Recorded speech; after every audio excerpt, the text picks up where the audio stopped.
Planted containers are great for dressing up our patios and for gardening in small spaces. But in commercial horticulture, they play an entirely different role. We're at Plug Connection in Vista. This is a nationwide plant propagator, and this year, they're hosting spring trials. It's when plant breeders from around the world bring their best and their brightest to show off what's new. This is where business is done and deals are made, so plants have to look their best.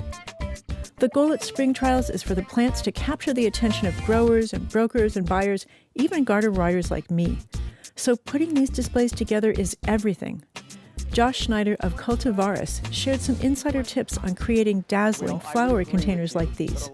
Okay, Josh, I love these, but they never grow like this for me.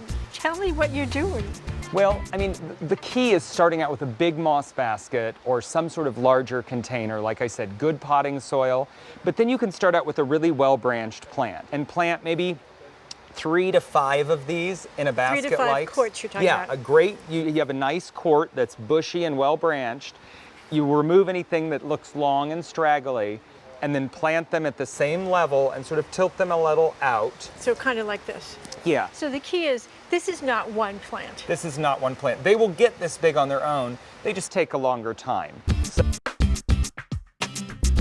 Displays like this really get my creative juices flowing. There's new plants, there's new ideas, there's all kinds of new inspiration, not just for planting containers, but in the ground too.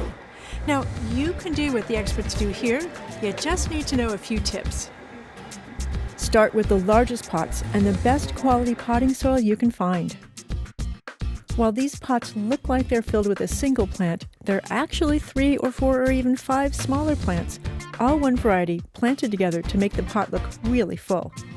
Select healthy young plants with lots of branches and perky leaves. The best ones are those that haven't yet flowered. For big flowery displays like these, fertilizer is a must. If you use liquid fertilizer, use it at half or even quarter strength every time you water. Granular time-release fertilizer is another good choice. Sprinkle it into the potting soil so whenever you water, the water washes fertilizer over the plant roots. With a little work and some ongoing attention, you can have beautiful, bountiful containers like these for your patio, your balcony, or just as an accessory to the garden. Place them where you can see them and enjoy them every day.